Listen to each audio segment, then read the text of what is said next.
commencé à cheminer. Est-ce que vous le connaissez?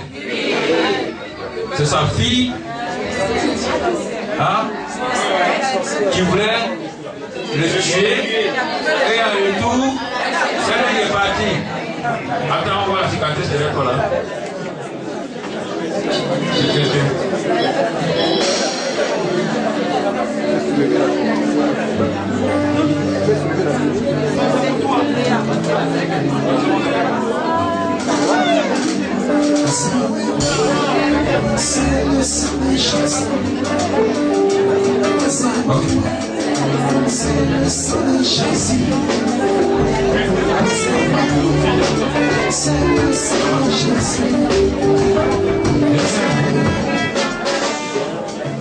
Bon, j'ai connu Papa Florian par mon oncle. Cet oncle, comment est-ce qu'il m'a amené chez Papa Florian? Chaque fois qu'il fallait cotiser, je lui donnais de l'argent pour cotiser. Donc, par ma gentillesse. Cotiser pour la communauté? Oui, non, pour les cotisations du village, tout et tout. Et il m'a dit, écoute, je vais t'envoyer chez un homme de Dieu. Bon, les hommes de Dieu, je les avais tout vus. Il m'emmerdait tellement, je voulais payer cette dette. J'ai dit, bon, allons-y. Et nous sommes venus chez Papa Florian. Souvent, il était là-bas en 2012, dans le mois d'août. Et j'ai vu l'homme de Dieu qui était assis quelque part. Il dit, prends ta joie. Je suis allé payer le sang de Jésus, les éléments, et je suis parti.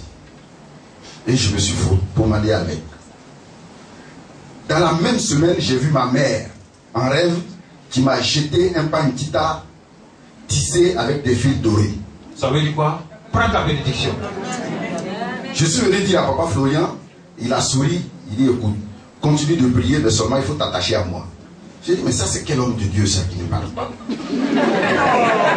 Les autres quand ils viennent, ils parlent, ils nous disent tout, mais lui seulement il ne parle pas. J'ai dit, bon d'accord, et j'ai continué. Et dans ce cheminement, tout ce que je rêvais, je venais lui dire. Je venais lui dire. Mais ce qui a été le plus grave, une nuit, j'allais uriner, il y a une voix qui me disait, dis selon la volonté de Dieu. J'ai dit, mais ça c'est quelle affaire ça? J'ai dit, bon, selon la volonté de Dieu, là j'ai signé mon arrêt de vie.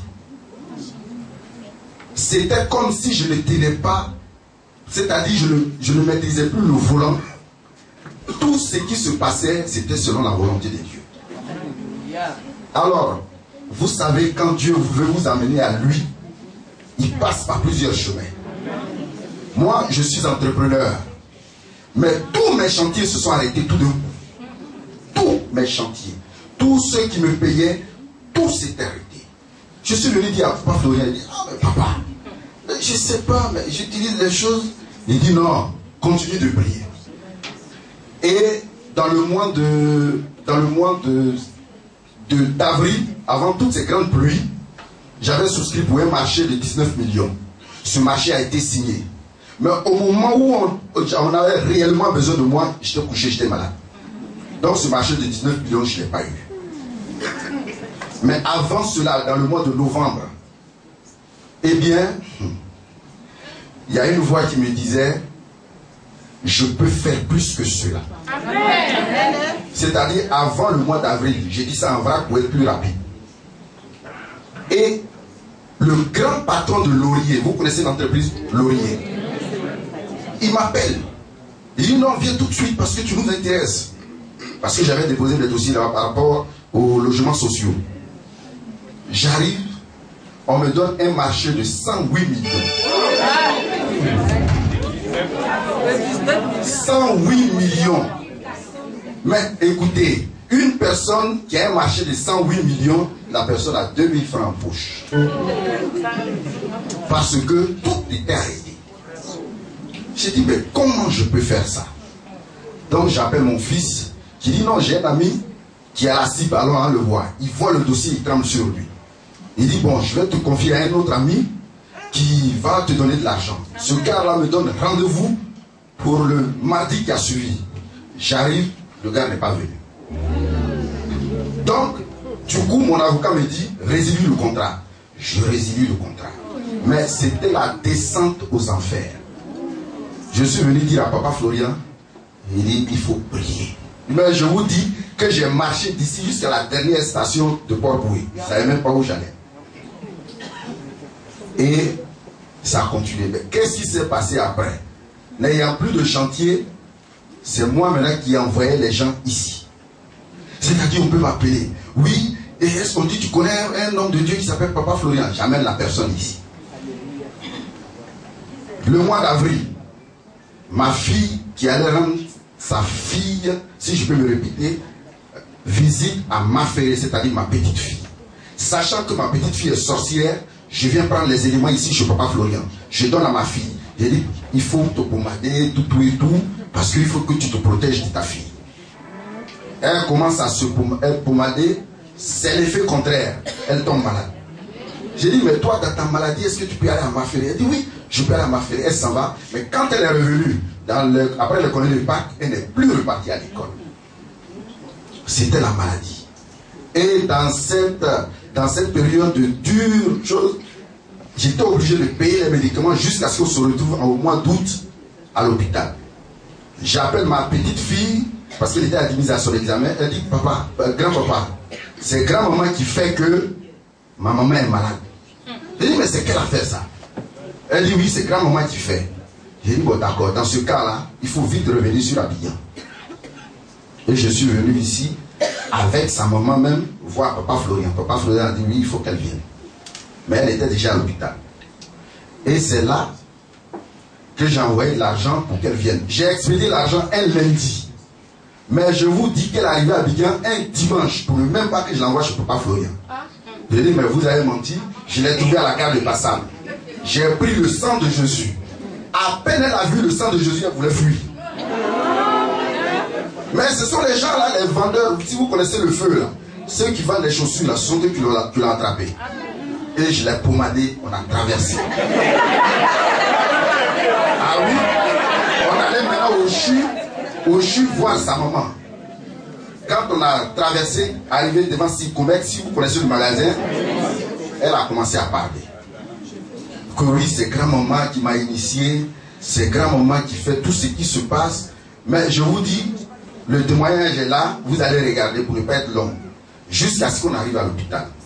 Et quand on est arrivé, je leur ai dit, bon, utilisez le sang de Jésus. Et demain, c'est-à-dire lundi, nous allons venir chez Papa Florian. Il était déjà, en ce moment, c'était le 3 août. Et le lundi, je l'ai amené chez Papa Florian ici. Quand Papa Florian l'a vu, il nous a reçus au dernier moment. Elle a fait son témoignage et puis elle a été délivrée. Sa délivrance terminée, nous étions en train de partir. Et c'est devant le 43e bima, on m'appelle. Les 2 poches de sang que je cherchais depuis 10 jours, on m'appelle, monsieur Brissi, venez chercher les 2 poches de sang. On est arrivé là-bas, on m'a donné les 2 poches de sang et on lui a mis les 2 poches de sang. Mais je vous dis, à 16 heures, c'était comme une personne qui n'était jamais tombée malade. Je parle de ma fille, bien sûr, parce que son visage s'est transformé. Mais entre-temps, il y a une femme, sachant que j'avais tellement duré à la banque de sang, elle voulait me donner ces 2 poches de sang. Mais il y a une voix qui m'a dit, non, ce sang, il faut le laisser. Donc, ma fille guérit. Nous retournons à la maison. Et elle rechute. Elle rechute. Je dis, mais qu'est-ce qui se passe? Et un vendredi, je voulais sortir, je ne sais pas ce que je cherchais. Je tourne sur moi. Voilà ma petite fille qui n'avait pas cours ce jour. Elle vient au salon. Grand-papa, viens, viens, viens. Grand-papa, viens. Je rentre dans la chambre. Voilà ma fille qui délire. Voilà grand-maman. Voilà son groupe. Tout et tout. Je dis, mais attends. Donc, comme j'avais le sang de Jésus, j'ai toujours le sang de Jésus avec la poudre, j'ai préparé l'eau et j'ai aspergé. Ben, je vous dis, c'était comme un enfant qui a cherché par l'arbre quelque part et qui rentre dans la cour et puis qui est content. Ah, mon papa est là. Mon papa est là. Il va vous voyez comment vous fuyez. Parce qu'elle les voyait. Donc j'ai prié, puisque j'avais mon rendez-vous, je suis parti. Le vendredi, le samedi, je suis venu m'asseoir auprès d'elle. J'ai appelé sa fille. Sa fille dit, mais maman, il faut parler. Quand j'ai parlé, la grand-papa ne m'a rien fait. Il faut parler. Pourquoi tu ne veux pas parler? Pourquoi tu ne veux pas parler? Hein? Pourquoi? Grand-papa là, c'est lui qui doit tout faire, mais tu veux le tuer. C'est la petite qui a sorti ça maintenant. J'ai dit, bon écoute, il faut sortir. Elle dit, bon papa, assois-toi, je vais te parler. Elle dit, franchement, quand je te regarde là, j'ai envie de... Il faut que je te tue. Mais vous allez voir le témoignage. Il faut que je te tue. J'ai dit, mais tu vas me tuer pourquoi? Elle dit, non, il faut que... parce que si je ne te tue pas là, moi, ça ne m'arrange pas. J'ai dit, bon, d'accord, mais toi, il faut que tu guérisses. Et c'est là que je l'ai envoyé chez Papa Florian ici. Le témoignage est enregistré. Même son frère, son grand frère, ingénieur pétrole, ça faisait 2 semaines qu'on l'a chassé de son service. Il était avec moi ce jour. Mais elle a dit beaucoup de choses. Et nous sommes rentrés à la maison. Quand nous sommes rentrés, non, là, l'attaque était maintenant physique. C'est-à-dire, on est dans la maison, on vient sonner à la porte, on ouvre, il n'y a personne. L'attaque était physique. Ma femme, alors là, un jour, un samedi, j'étais à l'église, les enfants m'appellent.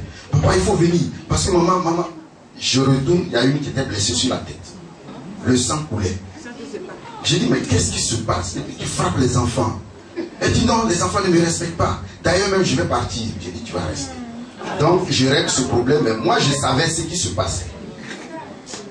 Donc, ma petite fille qui connaît toutes ces choses, elle dit, non, ce sont les gens qui rentrent à maman pour qu'elle agisse comme ça. Donc, et puis, j'ai réglé ce problème. Donc, comme je suis l'accompagnateur des gens ici, il y a une de mes cousines qui est venue de l'Angleterre que j'ai accompagnée ici. J'étais assis au fond là-bas parce que je me suis dit, ah, même si je vois Papa Florian, elle va dire, prends ta chance ou bien prends ta joie. Je connais déjà le refrain. Moi, quand je viens, je m'assois au fond là-bas. Donc il a dit qu'il t'a accompagné. Et puis je me suis levé, je suis venu. Il dit, ça va? Il dit, oui. Il dit, d'accord. Mais entre-temps, mes enfants, étant en prière, les enfants avaient rêvé que j'étais venu ici et Papa Florian m'avait donné une bouteille d'eau pour aller asperger la maison. Donc j'arrive là, il me dit, bon écoute, prends cette bouteille et puis il faut boire. Mais entre-temps, ce jour-là, franchement, je voulais dire à Papa Florian, donne-moi le sang de Jésus parce que je n'avais rien. Donc Papa Florian m'a donné la bouteille d'eau et je suis parti. Quand je suis parti, mais avant de partir, il m'a dit, je viens chez toi vendredi prochain. J'ai dit, ah, l'homme de Dieu va venir chez moi alors que vraiment c'est chaud. Il dit, c'est pas grave. Et Papa Florian, c'est lui qui m'a appelé le matin. C'est lui, il a dit à son responsable de communication de m'appeler. Et il est arrivé là à midi moins. Je suis allé le chercher quelque part. Il a fait asseoir ma fille. Ma fille était là. Il a demandé à ma fille, dis ce qui est en toi. Parce que si tu ne dis pas, tes jours sont comptés. Mais elle était là, elle répétait les mêmes choses. Elle répétait les mêmes choses. Papa Florian dit, bon, moi je m'avais, mais tes jours sont comptés. Et je suis descendu avec lui, je l'ai accompagné à la voiture, il a dit, les jours de ta fille sont comptés. Ah, moi je viens prier, on dit les jours de ma fille sont comptés. Je fais comment? Et je suis retourné, c'était le vendredi. Le mardi matin, ma petite fille, c'est-à-dire sa fille, la réveille pour lui donner ses médicaments. Elle est décédée. Donc elle vient m'annoncer son me réveil. Je me réveille, mais je vous dis, elle est décédée. Je suis assis là. Je vais faire comment pour l'enterrer? Je ne sais même pas par où passer. Et il y a une voix qui me disait, le mari elle est décédée, hein, tu l'enterres le samedi. J'ai dit, mais je vais l'enterrer comment le samedi? Parce que quand je regarde même là, ah, samedi c'est tout près là. Donc, les gens sont venus la chercher, le corbillard de Ivosep, et puis, il l'a amené au CHU de Trècheville. Et là, j'ai commencé à faire les démarches. Mais je vous dis que les gens m'appelaient. Viens prendre l'argent. Viens, les dons. Et Ah Seigneur. Le samedi. Entre-temps, j'avais perdu ma petite soeur.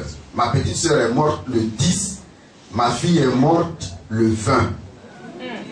Donc les deux corps. Pas petite soeur, chose, hein. Direct. Je faisais les coups de ma petite soeur. Maintenant, je dois l'enterrer. Le samedi matin, il y avait 182 000 que je devais payer à Yosef. Le collier est garé, les gens sont là. Je pensais retirer de l'argent, je vais, on dit non, non, non, aujourd'hui les gens ne travaillent pas. Que c'est le lundi. La même voix me dit, va à la morgue. J'arrive à la morgue, 50 000, 60 000, 100 000. On t'attendait pour te donner cet argent. Je suis allé payer, je l'ai enterré. Le même samedi, par la grâce de Dieu, par le Dieu de Papa Florian, je l'ai enterré. Mais avant de l'enterrer, j'oublie quelque chose. Quand j'ai essayé de causer avec elle après le départ de Papa Florian le dimanche, elle m'a dit oui, Papa Florian est venu ici, il nous a arraché ce qu'on t'a pris. J'ai dit, mais pourquoi est-ce que tu veux qu'on t'arrache? Elle dit, oui, les autres pasteurs qui venaient à la maison là, et ils discutaient avec nous, on leur donnait au moins pour 6 mois, 3 mois, et puis après tu rejetais. Mais Papa Florian est venu, il s'est assis.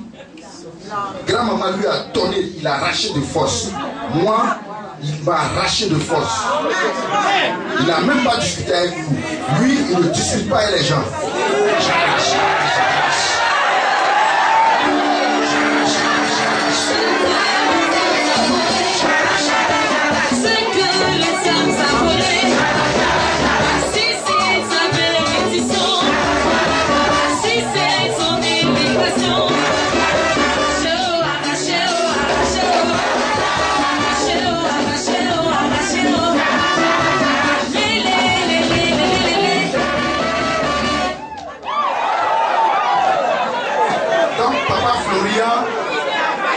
Arracher ta bénédiction. Ta bénédiction, c'est comme un compte, l'argent qu'on a placé sur ton compte. C'est à toi maintenant de faire en sorte de rentrer dans ta bénédiction. Donc, j'arrive là pour dire merci à Papa Florian. Et il nous a vraiment, moi il m'a vraiment soutenu. Il nous a donné le sang de Jésus, tout et tout. Et nous sommes partis. Maintenant, je devais enterrer ma petite soeur. Je sais pourquoi je parle de ça. Je vous dis, les gens m'ont abandonné le corps de ma petite soeur. 325 000 francs à payer. Son tuteur dit qu'il allait prendre certaines choses en compte à la hauteur de 119 000. J'arrive encore à la morgue. Les gens disent non, il n'a pas payé la facture. Je vous dis que j'étais à la morgue de Ivo 7. Et puis j'ai dit Dieu de Papa Florian. Mon placard qui est mis au feu.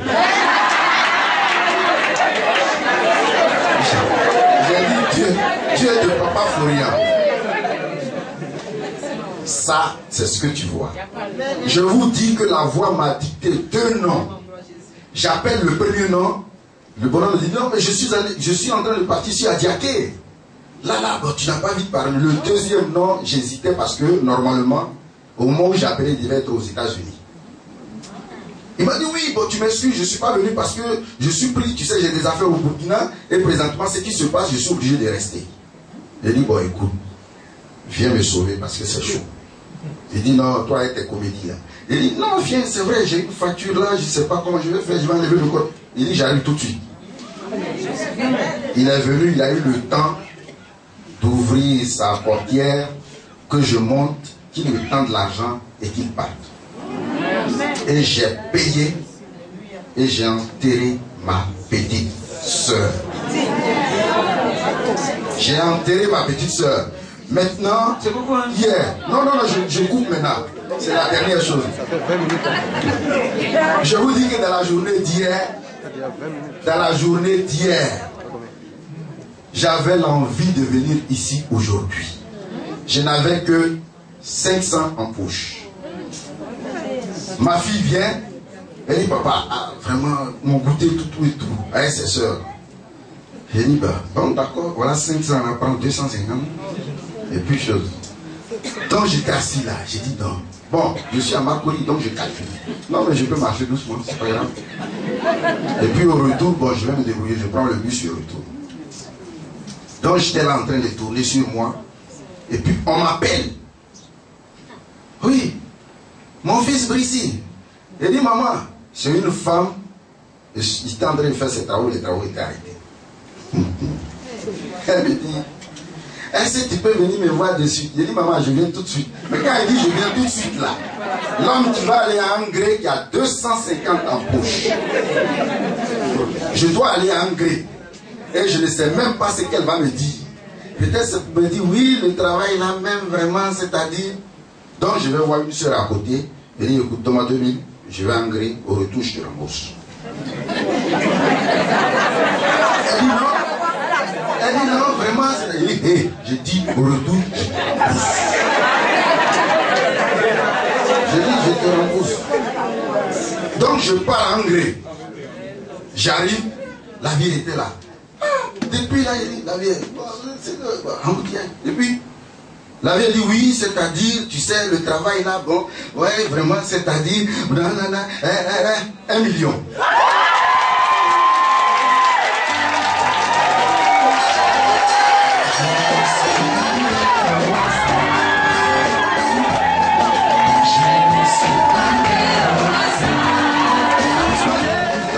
Ma mère, effectivement, était venue à Abidjan ici pour l'enterrement des 2 corps. Et puis, il y a une voix qui me dit, il faut la prendre tout de suite et l'amener. Au moment où je prenais la décision, quand on est venu, effectivement, bon, il était déjà tard. Papa Florian nous a dit de partir. Le lendemain, je l'ai ramené ici. Et Papa Florian a fait ce qu'il devait faire. Amen. Je vous dis qu'elle n'a pas dit un seul mot. C'est quand elle est arrivée ici qu'elle a demandé où nous sommes. Je lui ai dit, ici, c'est chez un homme de Dieu. Elle dit, mais tu es à l'église catholique, tu viens chercher quoi ici? C'est l'église catholique là qui est bien. Tu viens chercher quoi ici? C'est comme ça que vous faites et puis vous changez d'église n'importe comment. Je lui ai dit, ici là, on peut prier aussi. Mais ici là, c'est pourquoi on prie pour nous tous, tes enfants et puis toi-même. Donc c'est pour cela que nous sommes venus. Je vous dis qu'elle ne tenait plus sur le siège. Effectivement, si je ne l'avais pas amenée ici ce jour-là, le lundi matin, elle est partie. Elle est partie à Guénois. Donc ce qui veut dire que si j'avais tardé là, elle n'allait pas venir ici. Vous savez, il y a plusieurs voix en nous. Mais il y a une voix qu'il faut écouter. Dans ce combat-là, ma fille a dit que Papa Florian était là, à côté d'elle. Il faut que je rectifie. Parce que dedans, elle a dit, en rêve, j'ai vu Papa Florian. Il était là, à côté d'elle. Et c'est le lendemain, elle a dit, c'est le lendemain, un ange a sonné à la porte. Quand l'ange est rentré, il avait une épée à main. Et c'est là qu'il a dit, réveille ton papa. Elle allait me réveiller, il a déposé l'épée dans ma main. Je vous dis que quand je suis venu ici, au milieu de ce combat-là, c'est Papa Florian qui m'a donné ça. Quand elle m'a dit ça le lendemain, Papa Florian m'a dit, cette pochette est ma pochette. Amen. Je te donne ma pochette. Alléluia. Parce qu'il avait vu que je ne pouvais plus combattre seul. Et il m'a donné cette pochette. C'était l'épée qu'on m'avait donnée en rêve. C'était l'épée. Et cette pochette, elle m'a apporté beaucoup de choses. Je suis venu ici, j'ai dit à Papa Florian, tu as un message à me donner. Si je dois servir Dieu, je sais que tu vas me le dire. Il m'a dit, tu vas servir Dieu au plus haut niveau. C'est pour cela que Dieu a préservé ta vie. Si Papa Florian ne dit rien, c'est pour ne pas qu'on tombe dans la facilité. Parce que s'il m'avait dit tout cela, eh bien moi je n'allais plus venir ici. D'abord, moi servir Dieu. Les fêtes de Pâques, je travaille sur chantier. Je ne payais pas ma dîme. Vous savez, à l'église catholique, on n'a pas la culture de paye de dîme. Mais ça nous tue. Ça nous tue. Aujourd'hui, je paye ma dîme. Je rends gloire au Dieu de Papa Florian. Vous voyez ce qui m'a marqué dans ça? Papa Florian savait que je n'avais rien, mais il s'est rendu chez moi. Il savait que je n'avais rien, il m'a protégé. Il a protégé ma vie jusqu'à ce que j'arrive ici aujourd'hui. Je dois ma vie à Dieu, donc je dois ma vie à Papa Florian. Je lui dis merci et que Dieu nous bénisse. Waouh! Est-ce qu'il y a un témoignage plus que ça?